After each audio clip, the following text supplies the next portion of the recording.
Assalamualaikum warahmatullahi wabarakatuh.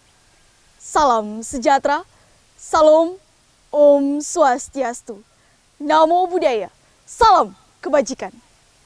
Yang terhormat, Kepala Badan Kesatuan Bangsa dan Politik Provinsi Nusa Tenggara Timur. Yang saya hormati, Dewan Juri, serta yang saya banggakan seluruh generasi penerus bangsa Indonesia dimanapun berada.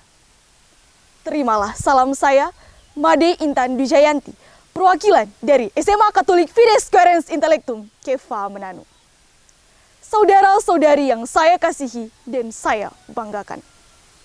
Pertama-tama, patutlah kita panjatkan puji syukur kehadirat Tuhan Yang Maha Kuasa, karena atas karunia-Nya kita semua masih diberikan kesehatan. Pada kesempatan yang luar biasa ini, izinkanlah saya menyampaikan sebuah pidato yang berjudul Reaktualisasi Nilai-Nilai 4 Pilar Bangsa di Tengah Pandemi. Saudara-saudari yang saya kasihi dan saya banggakan. Saat ini, Indonesia sedang dihadapkan dengan berbagai tantangan bangsa. Salah satunya yaitu pandemi COVID-19 yang dapat kita katakan sebagai musuh terberat kita.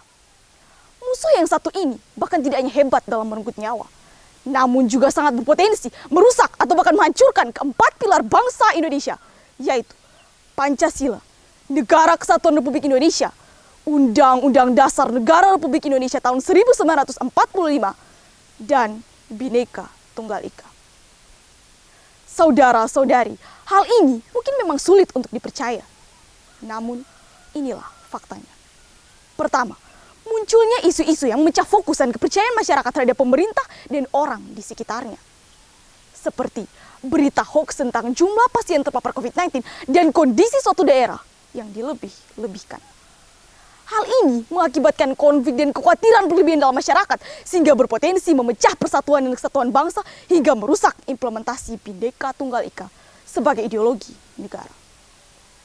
Saudara-saudari yang saya kasihi dan saya banggakan. Yang kedua, lihatlah di sekeliling kita. Banyak harga barang medis seperti masker, alkohol, dan vitamin naik drastis begitu datangnya pandemi.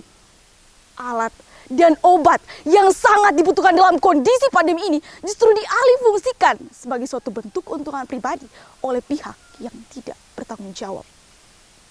Hal ini akan berpotensi memecah persatuan dan kesatuan bangsa. Lalu, pantaskah kita sebagai warga negara Indonesia merusak kesatuan itu sendiri dengan mengedepankan kepentingan pribadi di tengah tekanan dan himpitan pandemi? Tahukah Anda bahwa jatuhnya kehormatan negara ada karena pudarnya persatuan dan kepedulian?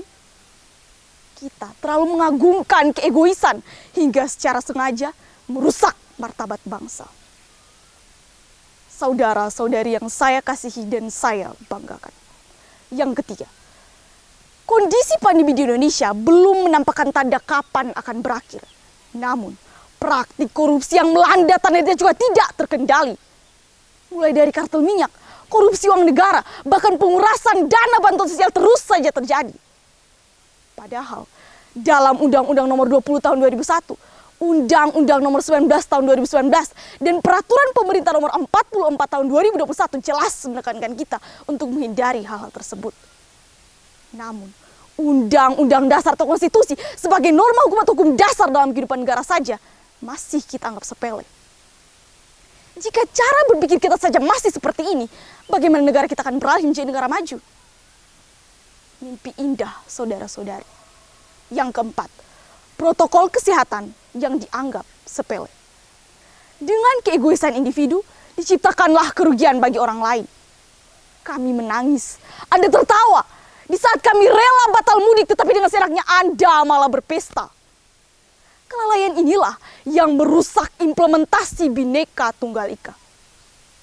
Poin strategis persatuan dalam kemajemukan demi integrasi bangsa yang utuh, rukun, dan damai sekarang malah makin dipersulit. Bagaimana mau utuh, rukun, apalagi damai kalau perintah pemerintah saja masih kita anggap angin lalu. Saudara-saudari yang saya kasihi dan saya banggakan. Hal-hal yang telah saya paparkan ini secara jelas sudah menggambarkan kepada kita tentang bagaimana berbagai fenomena buruk yang menunjukkan menipisnya realisasi nilai-nilai di tengah pandemi. Saudara-saudari yang saya kasihi dan saya banggakan. Hal ini akan berpotensi merusak persatuan dan kesatuan bangsa. Apakah kita hanya akan diam menatap kehancuran ini? Tidak.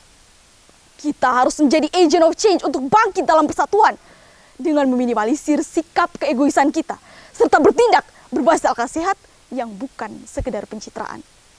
Berawal dari langkah kecil, mari kita ciptakan bangsa yang terhormat. Saudara-saudari yang saya kasihi, demikian pidato yang dapat saya sampaikan. Apabila ada kata yang kurang berkenan, saya mohon maaf yang sebesar-besarnya. Atas perhatiannya, saya ucapkan terima kasih. Wassalamualaikum warahmatullahi wabarakatuh. Namo Buddhaya. Om Santi Santi Santi Om.